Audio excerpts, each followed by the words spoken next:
ಒಂದು ಹಳ್ಳಿಯಲ್ಲಿ ಪುಷ್ಪ ಅನ್ನೋ ಒಬ್ಬ ಆಸೆ ಬುರುಕಿ ಹೆಂಗಸು ಮಿಠಾಯಿ ಅಂಗಡಿ ಇಟ್ಟಿದ್ಲು. ಪುಷ್ಪ ಸ್ವಭಾವತಃ ತುಂಬಾ ಕ್ರೂರಿ ಮತ್ತೆ ಆಸೆ ಬುರುಕಿ.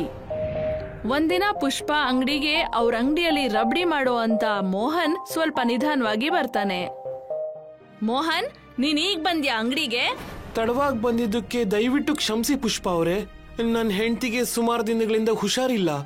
ನೀವ್ ಈ ಕಾಲದ ಗಂಡ್ಮಕ್ಳು ಮದ್ವೆ ಆಗಿದ ತಕ್ಷಣನೇ ಅವ್ರ ಸೆರಗ್ ಹಿಡ್ಕೊಂಡು ಓಡಾಡ್ತೀರಾ. ನಾನು ಇವತ್ತು ನಿನ್ ಕೂಲಿ ಕೊಡೋದಿಲ್ಲ.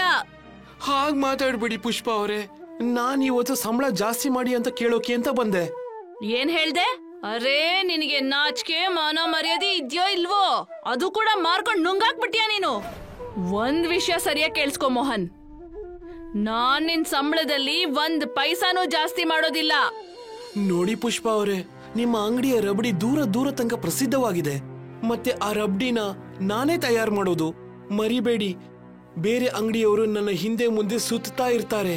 ನೀವು ನನ್ನ ಸಂಬಳ ಜಾಸ್ತಿ ಮಾಡ್ಲಿಲ್ಲ ಅಂದ್ರೆ ನಾನು ಈ ಕೆಲಸ ಬಿಟ್ಬಿಟ್ಟು ಹೋಗ್ಬೇಕಾಗಿ ಬರುತ್ತೆ. ಅರೇ, ಈಗ್ಲೇ ಕೆಲ್ಸ ಬಿಟ್ಟು ಹೋಗ್ತಾ ಇರೋ, ಗೊತ್ತಾಯ್ತಾ? ನಿನಗೇನ್ ಅನ್ಸುತ್ತೆ ನನ್ನ ಅಂಗಡಿ ರಬಡಿ ನಿನ್ನಿಂದನಾ ಫೇಮಸ್ ಆಗಿರೋದು? ಸರಿ ಆಯ್ತು, ನಾನು ಇನ್ ಮುಂದೆ ಈ ಅಂಗಡಿಲಿ ಕೆಲಸ ಮಾಡಕ್ ಇಷ್ಟಪಡೋದಿಲ್ಲ. ನಂದು ಲೆಕ್ಕಾಚಾರ ಮಾಡ್ಬಿಡಿ, ನಾ ಹೊರಟೋಗ್ತೀನಿ. ಅರೇ, ಏನ್ ಲೆಕ್ಕಾಚಾರ? ಯಾವ ದುಡ್ಡು? 1 ಪೈಸಾ ನಿನಗ್ ಕೊಡೋದಿಲ್ಲ, ಗೊತ್ತಾಯ್ತಾ? ಏನ್ ಮಾಡ್ತೀಯ ಮಾಡ್ಕೊ ಹೋಗ್. ಮೋಹನ್ ಬಹಳ ಪ್ರಯಾಸ ಪಟ್ಟ. ಮೋಹನ್ ಹೀಗೆ ಕೆಲ್ಸ ಹುಡುಕೊಂಡು ಇನ್ನೊಂದು ಸಿಹಿ ಮಾರೋ ಅಂಗಡಿ ಸುರೇಶ್ನ ಅಂಗಡಿಗೆ ಹೋಗ್ತಾನೆ. ನನಗ್ ಗೊತ್ತಿದೆ ಮೋಹನ್, ಪುಷ್ಪ ಒಬ್ಳು ದುರಾಸೆ ಮತ್ತು ಕ್ರೂರಿ ಹೆಂಗ್ಸು. ಅವಳು ನಿನಗೆ ದುಡ್ಡು ಕೊಡೋದಿಲ್ಲ. ನೀನ್ ಅವಳಿಗೆ ಸಂಬಳ ಯಾವಾಗ ಜಾಸ್ತಿ ಮಾಡಕ್ಕೆ ಪ್ರಯತ್ನ ಪಟ್ಟೋ, ಅವಳಿಗೆ ನಿನ್ನ ಕೆಲಸದಿಂದ ತೆಗೆಯೋಕೆ ನೆಪ ಸಿಕ್ತು, ಮತ್ತೆ ಅನ್ಯಾಯ ಮಾಡೋಕ್ಕೂ ಕೂಡ. ನಾನ್ ಕಳೆದ 5 ವರ್ಷದಿಂದ ಅವಳ ಅಂಗಡಿಲಿ ಕೆಲಸ ಮಾಡ್ತಾ ಇದ್ದೆ. ಮತ್ತೆ ಈ 5 ವರ್ಷದಲ್ಲಿ ನಾನು ಯಾವತ್ತೂ ಅವಳಿಗೆ ತಪ್ಪಿತಸ್ಥನಾಗಿರ್ಲಿಲ್ಲ. ನಾನ್ ರಬಡಿ ತುಂಬಾ ಚೆನ್ನಾಗ್ ಮಾಡ್ತೀನಿ. ನನಗ್ ಗೊತ್ತಿದೆ ಮೋಹನ್, ನೀನ್ ಮಾಡೋ ರಬಡಿ ದೂರ ದೂರ ತನಕ ತುಂಬಾ ಪ್ರಸಿದ್ಧವಾಗಿದೆ. ಅದಕ್ಕೋಸ್ಕರ ಇನ್ ಮುಂದೆ ನೀನು ನನ್ನ ಅಂಗಡಿಲಿ ರಬಡಿ ಮಾಡ್ತೀಯ. ಹಾ, ಮತ್ತಿನ್ನೊಂದು, ಪುಷ್ಪ ನಿನಗೆ ಎಷ್ಟು ಸಂಬಳ ಕೊಡ್ತಾ ಇದ್ಲೋ ಅದಕ್ಕಿಂತ 2 ಪಟ್ಟು ನಾನ್ ನಿನಗೆ ಕೊಡ್ತೀನಿ. ಸುರೇಶ್ನ ಮಾತನ್ನ ಕೇಳಿ ಮೋಹನ್ ಖುಷಿ ಪಟ್ಕೊಂಡು ಹೇಳ್ತಾನೆ, ನೋಡಿ ಅಣ್ಣ, ಇನ್ನು ಪುಷ್ಪ ಅವರ ರಬಡಿ ತುಂಬಾ ದಿನ ತನಕ ಪ್ರಸಿದ್ಧವಾಗಿರೋದಿಲ್ಲ. ಯಾಕಂದ್ರೆ ಅವ್ರ ರಬಡಿ ನಾನೇ ತಯಾರು ಮಾಡ್ತಾ ಇದ್ದೆ. ಸ್ವಲ್ಪ ದಿನ ಆದ್ಮೇಲೆ ಜಮೀನ್ದಾರರ ಹೆಂಡತಿ ಆರ್ತಿ ಅವರು ಪುಷ್ಪ ಸ್ನೇಹಿತೆ ಕೂಡ ಆಗಿದ್ರು. ಅವರು ಪುಷ್ಪ ಅಂಗಡಿಗೆ ರಬಡಿ ತಿನ್ನಕ್ಕೆ ಬರ್ತಾರೆ. ಆದ್ರೆ ರಬಡಿ ತಿಂದ ಕೂಡ್ಲೆ ಕೋಪದಿಂದ ಕೆಂಡಮಂಡಲವಾಗ್ಬಿಡ್ತಾಳೆ. ಆರ್ತಿ ಕಿರ್ಚ್ಕೊಂಡು ಹೇಳ್ತಾಳೆ, ಪುಷ್ಪ ಪುಷ್ಪ, ಎಲ್ಲಿದ್ಯಾ ನೀನು? ಏನಾಯ್ತು ಆರ್ತಿ? ಯಾಕೆ ಇವತ್ತು ನಿನ್ಗೆ ರಬಡಿ ಇಷ್ಟ ಆಗ್ಲಿಲ್ವಾ? ಅಯ್ಯೋ, ಇದು ರಬಡಿನಾ ಇಲ್ಲ ಸಮೋಸ ಚಟ್ನಿನಾ? ಇದೇನಿದು, ಇದರಲ್ಲಿ ಸ್ವಲ್ಪ ಕೂಡ ಸಿಹಿ ಇಲ್ವಲ್ಲ? ಮೊದ್ಲಂತೂ ನಿನ್ ರಬಡಿ ತುಂಬಾ ಚೆನ್ನಾಗಿರ್ತಿತ್ತಲ್ಲ, ಈಗೇನಾಯ್ತು ನಿನ್ ರಬಡಿಗೆ?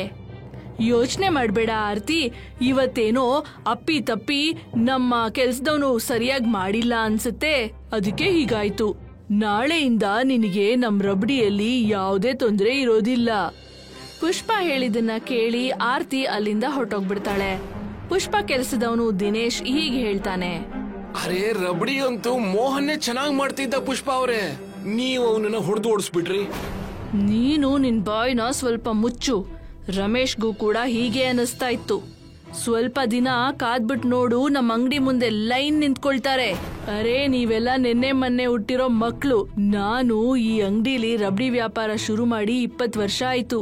ನಾನು ನನ್ ಮನೆ ಮತ್ತೆ ಕಾರನ್ನ ರಬಡಿ ಮಾರಿನೇ ತಗೊಂಡಿರೋದು. ಸ್ವಲ್ಪ ದಿನ ಆದ್ಮೇಲೆ ಪುಷ್ಪ ಅಂಗಡಿಯಲ್ಲಿ ರಬಡಿ ತಗೊಳಕ್ಕೆ ಬಹಳಷ್ಟು ಜನ ಬಂದ್ಬಿಡ್ತಾರೆ. ಹಳ್ಳಿಯ ಯಾವುದೇ ವ್ಯಕ್ತಿ ಸುರೇಶ್ನ ಅಂಗಡಿಯಲ್ಲಿ ಅಥವಾ ಬೇರೆ ಅಂಗಡಿಯಲ್ಲಿ ರಬಡಿ ತಗೊಳಕ್ಕೆ ತಯಾರಾಗೇ ಇರ್ಲಿಲ್ಲ. ಪುಷ್ಪ ಅಂಗಡಿ ಬಿಟ್ಟು ಬೇರೆ ಯಾವುದೇ ಅಂಗಡಿಯಲ್ಲೂ ಕೂಡ ಬರೀ ನಾಯಿಗಳು ಬಾಲ ಅಲಾಡಿಸ್ತಿದ್ವು. ಇದನ್ನ ನೋಡಿ ಮೋಹನ್ ಸುರೇಶ್ ಹತ್ರ ಹೇಳ್ತಾನೆ, ನಾನು ಇಷ್ಟು ಚೆನ್ನಾಗಿ ರಬಡಿ ತಯಾರು ಮಾಡ್ತೀನಿ ಸೇಠ್ಜಿ, ಆದ್ರೂ ಇಲ್ಲಿ ಯಾರು ಬಂದು ತಿನ್ನಕ್ಕೆ ತಯಾರೇ ಇಲ್ಲ. ದಿನ ರಬಡಿನ ಎಸ್ದು ನೀವು ದಿವಾಲಿಯಾಗಿ ಹೋಗ್ತೀರಾ ಅಷ್ಟೇ. ನಾನು ಅದನ್ನೇ ಯೋಚನೆ ಮಾಡ್ತಾ ಇದ್ದೆ ಮೋಹನ್. ನಂಗನ್ಸುತ್ತೆ ನಾನು ಸ್ವಲ್ಪ ದಿನದ ಮಟ್ಟಿಗೆ ಅಂಗಡಿನ ಕ್ಲೋಸ್ ಮಾಡ್ಬೇಕು ಅಂತ. ನನಗ್ ಅರ್ಥ ಆಗ್ಲಿಲ್ಲ ಸೇಠ್ಜಿ, ನೀವ್ ಏನ್ ಹೇಳಕ್ ಪ್ರಯತ್ನ ಪಡ್ತಿದ್ದೀರಾ? ಮೋಹನ್, ನೀನು ಪುಷ್ಪಾಳ ಅಂಗಡಿಯಲ್ಲಿ ಕೆಲಸ ಮಾಡ್ತಾ 5 ವರ್ಷ ಆಯ್ತು ಅಷ್ಟೇ. ನಾನು 20 ವರ್ಷದಿಂದ ನೋಡ್ತಾ ಇದ್ದೀನಿ. ಯಾವಾಗ ಪುಷ್ಪಾಳ ಅಂಗಡಿಯಿಂದ ರಬಡಿ ತಿನ್ನೋದು ಜನರು ಕಮ್ಮಿ ಮಾಡ್ತಾರೋ, ಕೆಲವು ದಿನ ಆದ್ಮೇಲೆ ಆ ಕ್ಷಣದಲ್ಲಿ ಜನಗಳು ಅವಳ ಅಂಗಡಿಗೆ ಮುತ್ತಿಗೆ ಹಾಕ್ತಾರೆ. ಅರ್ಥ ಆಗ್ತಾ ಇಲ್ಲ ಪುಷ್ಪ ಯಾವ ಚಮತ್ಕಾರ ಮಾಡ್ತಿದ್ದಾಳೆ ಅಂತ. ಅದಾದ್ಮೇಲೆ ಯಾವ್ದೇ ಜನರಿಗೂ ಅವಳ ರಬಡಿ ಬಿಟ್ರೆ ಬೇರೆ ಯಾವ ರಬಡಿನೂ ಇಷ್ಟ ಆಗೋದಿಲ್ಲ ಗೊತ್ತಾ. ಈಗೇನಾಗುತ್ತೆ ಸೇಠ್ಜಿ? ಈಗ ದೇವ್ರೇ ನಮ್ಮನ್ನ ಕಾಪಾಡ್ಬೇಕು. ಕೆಲವು ದಿನ ಆದ್ಮೇಲೆ ಸುರೇಶ್ನ ಅಂಗಡಿಗೆ ಒಬ್ಬ ಹುಚ್ಚ ಬಂದ್ಬಿಡ್ತಾನೆ. ಅವನು ಇವ್ರನ್ನ ಊಟ ಕೇಳ್ತಾನೆ. ಆ ಹುಚ್ಚ ಅವನ 2 ಕೈಯಲ್ಲಿ 2 ಮಣ್ಣಿನ ಮಡಕೆ ಹಿಡ್ಕೊಂಡಿರ್ತಾನೆ. ಸೇಠ್ಜಿ, ನನಗನ್ಸುತ್ತೆ ಈ ವ್ಯಕ್ತಿ ಮಾನಸಿಕವಾಗಿ ಚೆನ್ನಾಗಿಲ್ಲ ಅಂತ. ಹಸುವಿನಿಂದ ಬಳಲ್ತಾ ಇರ್ಬೇಕು. ಇವನ ಪರಿಸ್ಥಿತಿ ನೋಡಿದ್ರೆ ಇವನ್ ಬಳಿ ಹಣ ಇಲ್ಲ ಅಂತ ಅನ್ಸುತ್ತೆ ಅಲ್ವಾ? ಮತ್ತೆ ಈ ಬಡವ ಸುಮಾರು ದಿನದಿಂದ ಊಟ ಮಾಡಿಲ್ಲ ಅನ್ಸುತ್ತೆ. ಇವನಿಗೇನಾದ್ರು ತಿನ್ನಕ್ ಕೊಡು. ಮೋಹನ್ ರಬಡಿನ ಆ ಹುಚ್ಚನ್ ಮುಂದೆ ಇಟ್ಬಿಡ್ತಾನೆ. ಆದ್ರೆ ಆ ಹುಚ್ಚ ಮೋಹನ್ ಅಂಗಡಿಯ ಎಲ್ಲ ರಬಡಿನೂ ತಿಂದು ಹಾಕ್ತಾನೆ. ಮತ್ತೆ ಅವನ್ ಕೈಯಲ್ಲಿ ಹಿಡ್ಕೊಂಡಿದ್ದಂತ ಪಕ್ಕ ಮಣ್ಣಿನ ಮಡಿಕೆಯನ್ನ ಮೋಹನ್ಗೆ ಕೊಟ್ಟು ಅಲ್ಲಿಂದ ಹೊರಟೇ ಬಿಡ್ತಾನೆ. ಅವನ್ ಹೋಗಿದ ತಕ್ಷಣ ಮೋಹನ್ ಮಡಿಕೆ ತೆರಿತಾನೆ. ಮತ್ತ ಅವನ್ ನೋಡ್ತಾನೆ ಆ ಮಡಿಕೆಯಲ್ಲಿ ಕಬ್ಬಿಣದಿಂದ ಮಾಡಿರುವಂತ ರಬಡಿ ಇರತ್ತೆ. ಈ ಮಡಿಕೆಲೇನಿದೆ? ಈ ಮಡಿಕೆ ಒಳಗೆ ಒಂದಷ್ಟು ವಸ್ತುಗಳು ಇದೆ. ಅದನ್ನ ನೋಡಿದ್ರೆ ರಬಡಿ ಡಿಸೈನ್ ತರ ಕಾಣಿಸ್ತಾ ಇದೆ. ಪಾಪ ನಾವ್ ಹಾಲಿಂದ ಮಾಡಿದ್ದಂತ ಎಲ್ಲ ರಬಡಿನೂ ತಿನ್ಕೊಂಡು ಹೋದ. ಮತ್ತೆ ನಮಗೆ ಕಬ್ಬಿಣದ ರಬಡಿ ಕೊಟ್ಬಿಟ್ಟು ಹೊರಟೋದ. ಸ್ವಲ್ಪ ಹೊತ್ತಾದ್ಮೇಲೆ ಅದೇ ಹುಚ್ಚ ಪುಷ್ಪ ಅಂಗಡಿಯಲ್ಲೂ ಕೂಡ ಹೋಗಿ ಕೂತ್ ಬಿಡ್ತಾನೆ.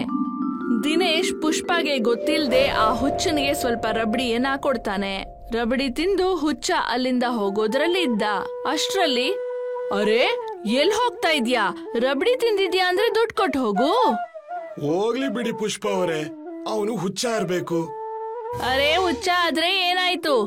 ನಾನು ಹುಚ್ಚರಿಗೆಲ್ಲ ಫ್ರೀಯಾಗಿ ತಿನ್ಸಕ್ಕಲ್ಲ ಇಲ್ಲಿ ಧಾಬಾ ತೆರ್ಕೊಂಡಿಲ್ಲ. ಇದೇನೋ ಇವನ್ ಕೈಯಲ್ಲೇನಿದೆ? ಪುಷ್ಪ ಆ ಹುಚ್ಚನ್ ಕೈಯಿಂದ ಮಡಕೆ ಕಿತ್ಕೊಂಡ್ಲು. ಪುಷ್ಪ ಆ ಮಡಕೆನ ತೆಗೆದು ನೋಡ್ತಾಳೆ. ಅವಳ ಕಣ್ಣುಗಳು ಹಾಗೆ ಶಾಕ್ ಆಗ್ಬಿಟ್ವು. ಆ ಮಡಿಕೆಯ ಒಳಗಡೆ ರಬಡಿ ಇದ್ದ ಹಾಗೆ ವಜ್ರಗಳು ಇರ್ತವೆ.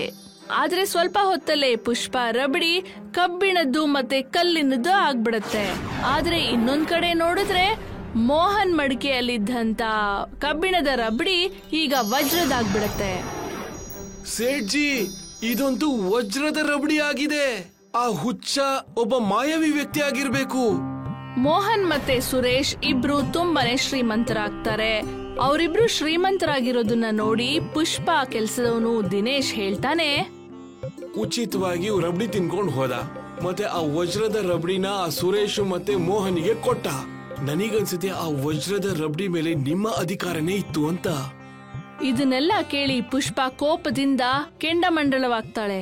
ಅವಳು ಬೇಗ ರೌಡಿಗಳನ್ನ ಕರ್ಕೊಂಡು ಸುರೇಶ್ ಮತ್ತೆ ಮೋಹನ್ನ ಅಂಗಡಿಗೆ ಹೋಗಿ ಅವ್ರನ್ನ ಓಡಿಸ್ಬಿಡ್ತಾಳೆ. ಸ್ವಲ್ಪ ಸಮಯ ಕಳೆದ್ಮೇಲೆ ಅಲ್ಲಿ ಹಳ್ಳಿಯವರೆಲ್ಲ ಒಂದ್ ಕಡೆ ಸೇರ್ಕೊಂಡ್ಬಿಡ್ತಾರೆ. ಪೊಲೀಸರು ಕೂಡ ಬಂದ್ಬಿಡ್ತಾರೆ. ಅವರು ಕೂಡ ಪುಷ್ಪ ಕಡೆನೇ ಇದ್ರು.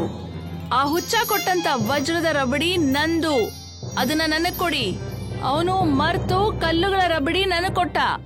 ಇದಂತೂ ತಪ್ಪು. ನಿನ್ ಬಾಯಿನ ಮುಚ್ಕೋ. ನನಗೆ ನನ್ನ ವಜ್ರಗಳ ರಬಡಿ ವಾಪಸ್ ಕೊಡು. ಪುಷ್ಪ ಅವರಿಬ್ಬರತ್ರ ತುಂಬಾನೇ ಜಗಳ ಆಡ್ಬಿಡ್ತಾಳೆ. ಆಗ ಅಲ್ಲಿಗೆ ಅದೇ ಹುಚ್ಚ ಬಂದ್ಬಿಡ್ತಾನೆ. ನಾನ್ ಅನ್ಕೊಂಡಿದ್ದೆ ನಿನ್ ದುರಾಸೆ ಮುಕ್ತಿ ಆಯ್ತು ಅಂತ. ಆದ್ರೆ ಸಮಯ ಕಳಿತಿದ್ದಂಗೆ ನಿನ್ನ ದುರಾಸೆ ತುಂಬಾನೇ ಜಾಸ್ತಿ ಆಗಿದೆ. ಪುಷ್ಪಗೆ ಆ ಹುಚ್ಚನ ಧ್ವನಿ ಚೆನ್ನಾಗೆ ಗೊತ್ತಿತ್ತು. ಅದು ಅವಳ ಗಂಡನ ಧ್ವನಿ.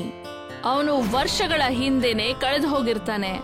ಹಳ್ಳಿ ಜನರೇ, 20 ವರ್ಷಗಳ ಹಿಂದೆ ಮೋಹನಿನ ತಂದೆಗೆ ಕಲ್ಲಿದ್ದಲಿನ ಕಾರ್ಖಾನೆಯಲ್ಲಿ ವಜ್ರ ಸಿಕ್ಕಿತ್ತು.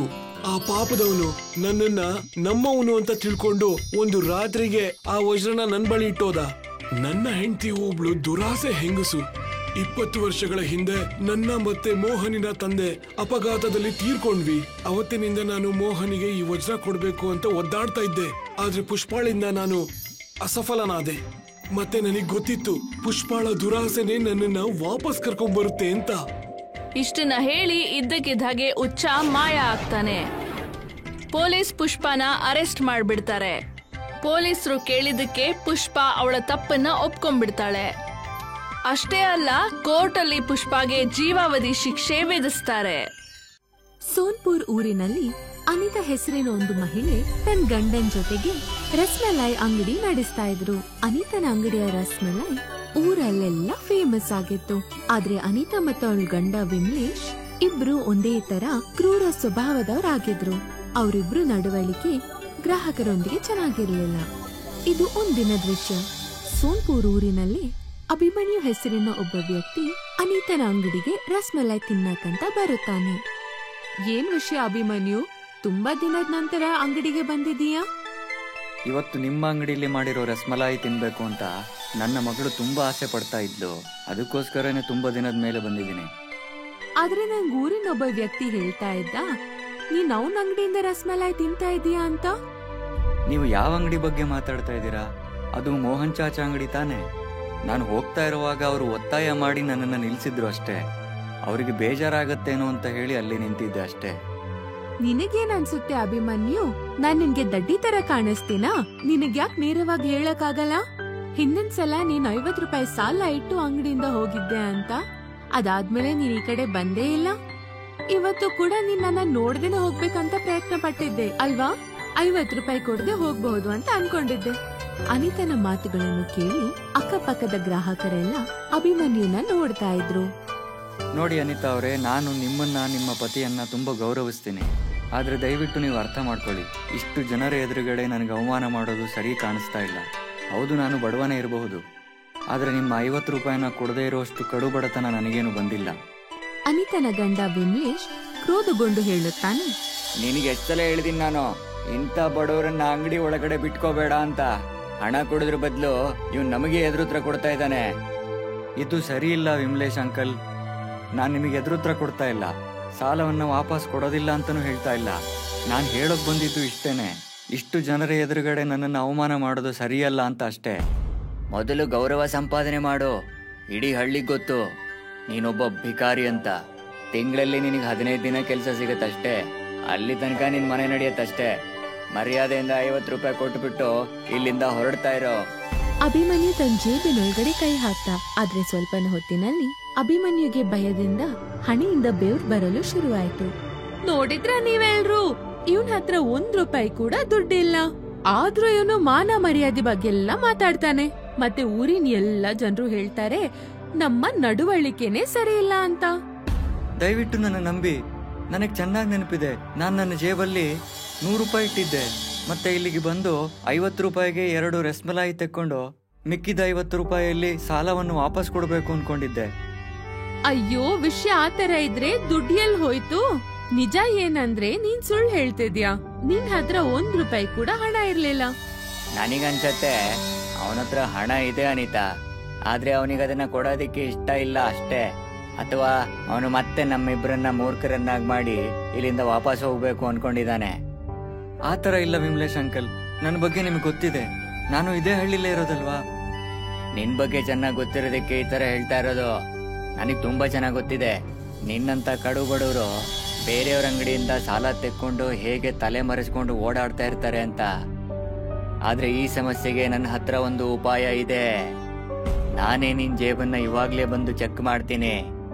ಇಷ್ಟು ಹೇಳಿ ವಿಮ್ಲೇಶ್ ಅಭಿಮನ್ಯುನ ಜೇಬ್ ಒಳಗಡೆ ಕೈ ಹಾಕ್ತಾನೆ. ಆದ್ರೆ ಕೆಲವೇ ಸೆಕೆಂಡ್ಗಳಲ್ಲಿ ವಿಮ್ಲೇಶ್ಗೆ ಅಭಿಮನ್ಯುನ ಜೇಬಿನಿಂದ 100 ರೂಪಾಯಿಯ ನೋಟು ಸಿಗುತ್ತೆ. ಇಲ್ ನೋಡ್ರಪ್ಪ, ಹಳ್ಳಿಯವರೆಲ್ಲ ಸೇರ್ಕೊಂಡು ನಮ್ಮಿಬ್ರನ್ನ ಕ್ರೂರಿಗಳು ಅಂತ ಕರಿತೀರಲ್ಲ, ನೋಡಿ ಇದಕ್ಕೇನ್ ಹೇಳ್ತೀರಾ? ಇವನು 100 ರೂಪಾಯಿ ಜೇಬಲ್ಲೇ ಇಟ್ಕೊಂಡಿದ್ದಾನೆ.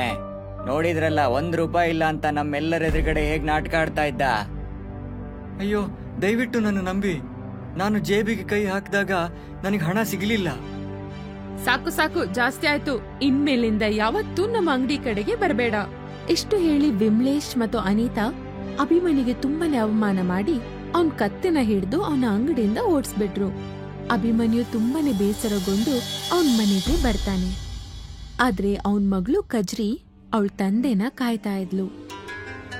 ಅಪ್ಪ, ನಾನ್ ಎಷ್ಟೊತ್ತಿಂದ ನಿಮ್ಮನ್ ಕಾಯ್ತಾ ಇದ್ದೆ, ಆದ್ರೆ ನೀವ್ ಏನು ತಂದಿಲ್ಲ. ನನ್ ರಸ್ಮಲಾಯಿ ಎಲ್ಲಿದೆ? ಕಜ್ರಿನ ಮಾತುಗಳನ್ನು ಕೇಳಿ ಅಭಿಮನ್ಯುಗೆ ದುಃಖ ಆಗುತ್ತೆ. ಇವತ್ತು ನಿನಗೆ ರಸಮಲಾಯಿ ತಂದು ಕೊಡಕ್ ಆಗ್ಲಿಲ್ಲ ಕಂದ.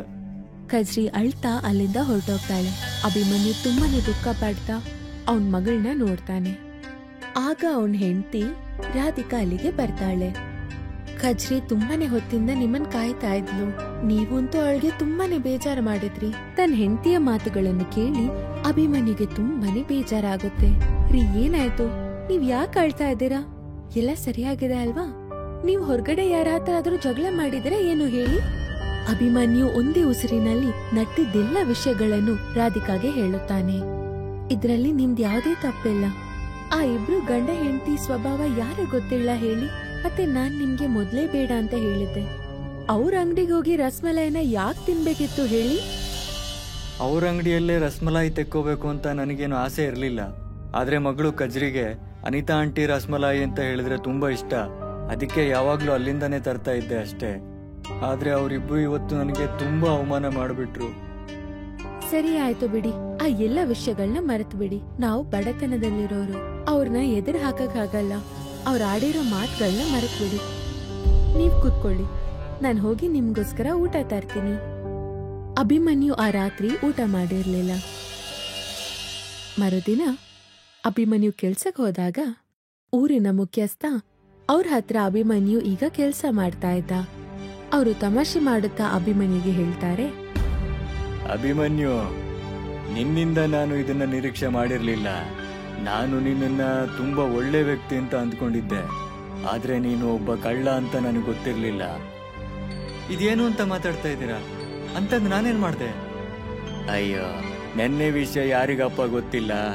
ಅನಿತಾ ಆಂಟಿ ವಿಮಲೇಶ್ ಅಂಕಲ್ನ ನೀನು ಯಾವ ತರ ಮೋಸ ಮಾಡೋದಿಕ್ಕೆ ಹೊರಟಿದ್ದೆ ಅಂತ. ನಿನ್ನ ಹತ್ರ 100 ರೂಪಾಯಿ ಇದ್ರು ನೀನು ಬೇಕು ಅಂತಲೇ ಅವರಿಗೆ ಆ ಹಣ ಕೊಟ್ಟಿಲ್ಲ. ನಿನ್ನನ್ನ ನಾನು ಹೇಗ್ ನಂಬಲಿ ಅಂತ. ನಾಳೆ ನೀನ್ ನನ್ನ ಅಂಗಡಿಯಲ್ಲೂ ಕಳ್ತನ ಮಾಡ್ಬೋದಲ್ವಾ? ನಾನ್ ನಿನಗೆ ಕೆಲಸ ಕೊಡೋದಕ್ಕೆ ಸಾಧ್ಯ ಇಲ್ಲ. ಊರಿನ ಮುಖ್ಯಸ್ಥ ಅಭಿಮನ್ಯುನ ಕೆಲ್ಸದಿಂದ ತೆಗಿತಾರೆ. ಅದೇನಂದ್ರೆ ಅನಿತಾ ಮತ್ತು ವಿಮಲೇಶ್ ಅಭಿಮನ್ಯುನ ಹೆಸರನ್ನ ಎಷ್ಟು ಹಾಳು ಮಾಡಿದ್ರಂದ್ರೆ ಅವ್ನ್ ಎಲ್ಲಿಂದಾನೇ ಹೋದ್ರು ಎಲ್ಲಾ ಜನರು ಅವ್ನ್ ತಮಾಷೆ ಮಾಡ್ತಾ ಇದ್ರು. ಆದ್ರೆ ಅಭಿಮನ್ಯುನ ಮಗಳು ಕಜ್ರಿ ತುಂಬಾ ಚಿಕ್ಕವಳಾಗಿದ್ಲು. ಅವಳಿಗೆ ಅನಿತಾ ಅಂಗಡಿಯ ರಸಮಲೈಯೇ ತುಂಬಾ ಇಷ್ಟ ಆಗ್ತಾ ಇತ್ತು. ಅದಕ್ಕೆ ಹಠನೂ ಮಾಡ್ತಾ ಇದ್ಲು. ಅಭಿಮನ್ಯು ಅವಳಿಗೆ ಯಾವ ಉತ್ತರನು ಕೊಡದೆ ಅಲ್ಲಿಂದ ಹೊರಟೋಗ್ಬಿಟ್ಟ. ಕಜ್ರಿ ಅಳುತ್ತಾ ಅವ್ರ ಮನೆ ಮಹಡಿ ಮೇಲೆ ಹೋಗ್ತಾಳೆ. ಅದೇ ಸಮಯದಲ್ಲಿ ಅವಳಮ್ಮ ರಾಧಿಕಾ ಅವಳ ಹತ್ರ ಬರ್ತಾಳೆ. ಮಗಳೇ, ಏನಾಯ್ತು? ಇವತ್ ನಂಗ್ ರಸಮಲೈ ತಿನ್ನಕ್ಕೆ ತುಂಬಾ ಆಸೆ ಆಗಿತ್ತು. ಮತ್ತೆ ನನಗ್ ಗೊತ್ತು ಊರಿನ ಜನರೆಲ್ಲ ಅಪ್ಪಗೆ ತಮಾಷೆ ಮಾಡ್ತಿದ್ದಾರೆ. ನನಗ್ ಕ್ಷಮಿಸ್ಬಿಡು ಅಮ್ಮ. ನಾನಿನ್ ಯಾವತ್ತೂ ಅಪ್ಪನ ಹತ್ರ ರಸಮಲೈ ತರಕ್ ಹೇಳಲ್ಲ. ಆಗ ತಕ್ಷಣವೇ ಕಜ್ರಿಗೆ ಆಕಾಶದಲ್ಲಿ ಬೀಳ್ತಾ ಇರೋ ನಕ್ಷತ್ರ ಕಾಣಿಸುತ್ತೆ. ಅಮ್ಮ, ನಮ್ ಮನೆಯಲ್ಲಿ ಬೀಳ್ತಿರೋ ನಕ್ಷತ್ರದಿಂದಾದ್ರೂ ನಮ್ ಮನೆಯಲ್ಲಿ ತುಂಬಾನೇ ರಸಮಲೈ ಎಲ್ಲ ಬರ್ಬಹುದಲ್ವಾ ಅಮ್ಮ? ಕಜ್ರಿ ಇಷ್ಟು ಹೇಳೇ ಇದ್ಲು. ಆಗ ಆಕಾಶದಲ್ಲಿ ರಂಗರಂಗ ಬಣ್ಣ ಬಣ್ಣದಿಂದ ಕಿರಣಗಳು ಬಂತು. ಮತ್ತೆ ನೋಡ್ತಾ ನೋಡ್ತಾ ಎಲ್ಲ ನಕ್ಷತ್ರಗಳು ಬೀಳ್ತಾ ಇತ್ತು. ಇದನ್ನ ನೋಡಿ ರಾಧಿಕಾಗೆ ಭಯ ಆಗುತ್ತೆ. ಆದ್ರೆ ಸ್ವಲ್ಪನೇ ಹೊತ್ತಿನಲ್ಲಿ ಆ ಬೀಳ್ತಿರೋ ನಕ್ಷತ್ರ ಎಲ್ಲ ಆಕಾಶದಿಂದ ಡೈರೆಕ್ಟ್ ಆಗಿ ರಾಧಿಕನ ಮಹಡಿಯ ಮೇಲೆ ರಸಮಲೈ ಆಗಿ ಬೀಳುತ್ತೆ. ಇದನ್ನ ನೋಡಿ ಕಜ್ರಿಗೆ ತುಂಬಾನೇ ಖುಷಿ ಆಗುತ್ತೆ. ಆದ್ರೆ ರಾಧಿಕಾಗೆ ತುಂಬಾನೇ ಆಶ್ಚರ್ಯವಾಗುತ್ತೆ. ಕಜ್ರಿ ಆ ಬೀಳ್ತಿರೋ ನಕ್ಷತ್ರಗಳ ರಸಮಲೈಗಳನ್ನ ತಿಂತಾ ಇದ್ಲು. ಅದನ್ ತಿನ್ಬೇಡ ಮಗಳೇ, ಯಾರೋ ಗೊತ್ತದ ಏನಂತ ರಾಧಿಕಾ ಅಷ್ಟ್ ಹೇಳೇ ಇದ್ಲು. ಆಗ ಒಂದು ಬೀಳ್ತಾ ಇರೋ ನಕ್ಷತ್ರ ಮತ್ತೊಂದ್ಸಲ ಮಹಡಿ ಮೇಲೆ ಬೀಳುತ್ತೆ. ಆದ್ರೆ ಆ ನಕ್ಷತ್ರ ಒಂದು ತುಂಬಾ ಸುಂದರವಾದ ಪುರುಷನ ರೂಪವನ್ನು ಧರಿಸುತ್ತೆ. ಅಭಿಮನ್ಯು ಕದ್ದು ಮುಚ್ಚಿ ಇದನ್ನೆಲ್ಲ ನೋಡ್ತಾ ಇದ್ದ. ಅವನು ತಕ್ಷಣವೇ ಮೇಲ್ ಬರ್ತಾನೆ ಮತ್ತು ಆ ಸುಂದರವಾದ ಪುರುಷ ಹೀಗೆ ಹೇಳುತ್ತಾನೆ, ಹೆದರಬೇಡ ಅಭಿಮನ್ಯು, ನಾನು ಒಂದು ಜಾದೂ ನಕ್ಷತ್ರ. ನಿಮಗೆ ನಾನು ಸಹಾಯ ಮಾಡೋದಕ್ಕೆ ಬಂದಿದ್ದೀನಿ. ಆದ್ರೆ ನೀನು ಜಾದೂ ನಕ್ಷತ್ರ ಅಂತ ನಾವ್ ಹೇಗೆ ನಂಬೋದು ಅಂತ. ನೆನ್ನೆ ನಿನಗೆ ಊರ ಜನರ ಮುಂದೆ ಆದ ಅವಮಾನ, ಅದ್ರ ಬಗ್ಗೆ ನನಗೆ ಗೊತ್ತಿದೆ. ಅನಿತಾ ಮತ್ತೆ ವಿಮಲೇಶ್ ಇಬ್ರು ಬೇಕು ಅಂತಾನೆ ನಿನಗೆ ಅವಮಾನ ಮಾಡಿದ್ರು. ನಮ್ಮ ತಾರಾಲೋಕದಲ್ಲಿರೋ ಜನರೆಲ್ಲರಿಗೂ ರಸಮಲಾಯಿ ಅಂತ ಹೇಳಿದ್ರೆ ತುಂಬಾ ಇಷ್ಟ. ನಿನಗಾದ ಅವಮಾನ ನಮಗೂ ಆದ ಅವಮಾನನೇ.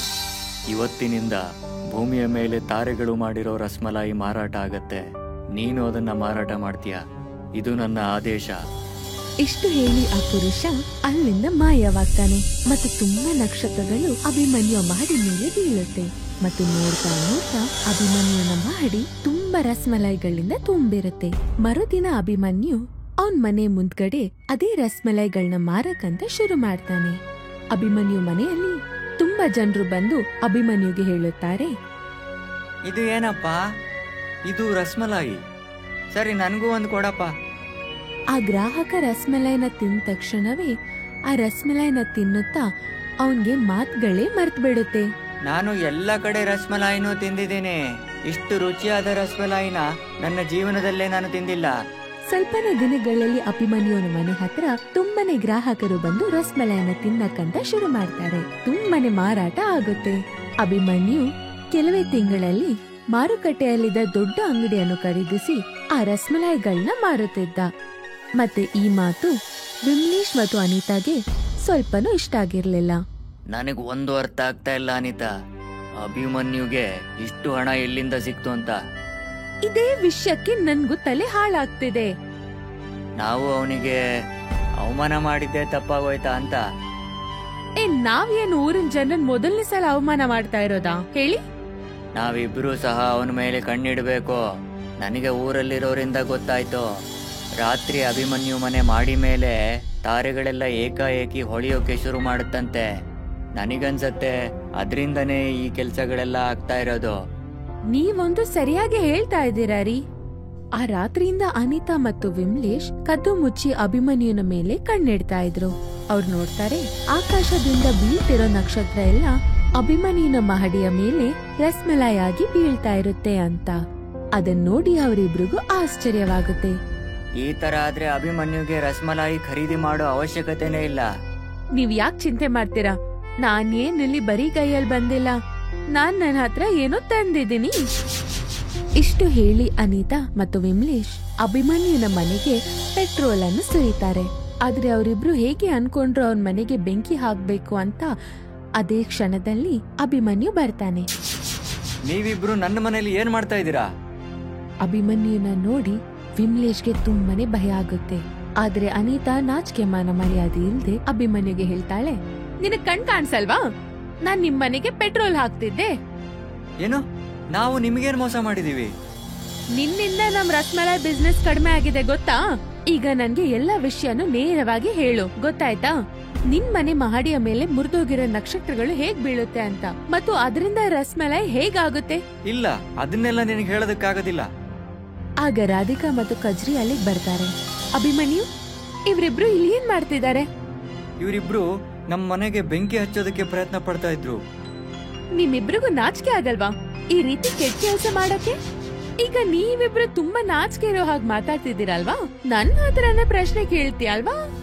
ತಕ್ಷಣವೇ ಆಕಾಶದಿಂದ ರಂಗರಂಗದ ಬಣ್ಣ ಬಣ್ಣದ ಕಿರಣಗಳು ಅನಿತಾ, ವಿಮ್ಲೇಶ್ ಮತ್ತು ರಾಧಿಕಾ, ಅಭಿಮನ್ಯು ಹಾಗೂ ಕಜ್ರಿಯ ಮೇಲೆ ಬೀಳುತ್ತೆ ಮತ್ತು ಅವರು ಮಾಯವಾಗ್ತಾರೆ. ಕೆಲವೇ ಕ್ಷಣಗಳಲ್ಲಿ ಅವರೆಲ್ಲ ಒಂದು ವಿಚಿತ್ರವಾದ ಪ್ರಪಂಚಕ್ಕೆ ಹೋಗುತ್ತಾರೆ. ಅಲ್ಲಿ ತುಂಬಾ ನಕ್ಷತ್ರಗಳು ಹೊಳಿತಾ ಇತ್ತು. ತುಂಬಾನೇ ನಕ್ಷತ್ರಗಳು ಹೊಡೆದು ಕೆಳಗಡೆ ಬೀಳ್ತಾ ಇತ್ತು ಮತ್ತು ಅದು ಕೆಳಗಡೆ ಬಂದ ತಕ್ಷಣ ಅದು ರಸಮಲಾಯಾಗಿ ಬದಲಾಗ್ತಿತ್ತು. ಇದನ್ನ ನೋಡಿ ಎಲ್ರಿಗೂ ಆಶ್ಚರ್ಯವಾಗುತ್ತೆ. ಆಗ ತಕ್ಷಣವೇ ಅದೇ ಪುರುಷ ಚಿನ್ನದ ಬೆಳಕಿನಿಂದ ಅಲ್ಲಿಗೆ ಪ್ರತ್ಯಕ್ಷವಾಗ್ತಾರೆ. ಆ ಪುರುಷನನ್ನು ನೋಡಿ ಎಲ್ರಿಗೂ ತುಂಬಾನೇ ಆಶ್ಚರ್ಯವಾಗುತ್ತೆ. ಯಾರ್ ನೀನು? ನಾವು ಎಲ್ಲಿದ್ದೀವಿ ಇವಾಗ? ನಾನು ಜಾದೂ ನಕ್ಷತ್ರಗಳ ಮಾಲೀಕ. ನಮ್ಮ ಲೋಕದಲ್ಲಿ ರಸಮಲಾಯಿನೇ ನಮ್ಮೆಲ್ಲರ ಆಹಾರ. ಮತ್ತೆ ನಾವು ನಮ್ಮ ಗ್ರಾಹಕರನ್ನ ತುಂಬಾ ಗೌರವಿಸ್ತೀವಿ. ಮತ್ತೆ ಯಾರು ಗ್ರಾಹಕರನ್ನ ಅವಮಾನ ಮಾಡ್ತಾರೆ ಅವರಿಗೆ ಶಿಕ್ಷೆ ಕೊಡ್ತೀವಿ. ನೀವಿಬ್ರು ಸುಮಾರು ವರ್ಷಗಳಿಂದ ನಿಮ್ಮೂರಿನ ಗ್ರಾಹಕರ ಜೊತೆಗೆ ಅವಮಾನಕರವಾದಂತ ವ್ಯವಹಾರ ಮಾಡ್ತಾ ಇದ್ದೀರಾ. ನಿಮ್ಮಿಬ್ಬರಿಗೂ ಶಿಕ್ಷೆ ಖಂಡಿತವಾಗ್ಲೂ ಸಿಕ್ಕತ್ತೆ. ಅದು ಏನಂದ್ರೆ, ನೀವು ಜೀವನ ಪೂರ ಈ ತಾರಾಲೋಕದ ಬಂಧನದಲ್ಲೇ ಇರ್ತೀರಾ. ಮತ್ತೆಂದಿಗೂ ಸಹ ನಿಮ್ಮ ಲೋಕಕ್ಕೆ ನೀವು ಹೋಗೋದಕ್ಕೆ ಸಾಧ್ಯ ಇಲ್ಲ. ಅನಿತಾ ಮತ್ತು ವಿಮ್ಲೇಶ್ನ ಒಂದು ಪಂಜರದೊಳಗಡೆ ಹಾಕ್ತಾರೆ. ಇದು ನನ್ನ ಲೋಕ. ನಿನಗೆ ಎಷ್ಟು ದಿನ ಇಷ್ಟ ಇದೆಯೋ ನೀನ್ ಇಲ್ಲೇ ಇರಬಹುದು. ವಾಪಸ್ ಹೋಗಬೇಕು ಅನ್ಸಿದ್ರೆ ಸುಮ್ಮನೆ ನಿನ್ನ ಕಣ್ಣನ್ನ ಮುಚ್ಕೊಂಡು ನಿನ್ನ ಮನೆಯನ್ನ ನೆನಪಿಸ್ಕೋ. ನಿನ್ನ ಮನೆ ತಲುಪ್ತೀಯ. ಅಭಿಮನ್ಯು ತನ್ನ ಕುಟುಂಬದವ್ರ ಜೊತೆಗೆ ತುಂಬಾ ದಿನ ಅಮಾಯದ ಪ್ರಪಂಚದಲ್ಲಿರ್ತಾನೆ ಮತ್ತು ಸ್ವಲ್ಪ ದಿನಗಳ ನಂತರ ಅವನು ಭೂಮಿಗೆ ಬರುತ್ತಾನೆ. ಅಭಿಮನ್ಯು ಇವತ್ತಿಗೂ ಆ ಬೀಳ್ತಿರೋ ನಕ್ಷತ್ರಗಳ ರಸಮಲಾಯಿಗಳನ್ನೇ ಮಾರುತ್ತಾನೆ.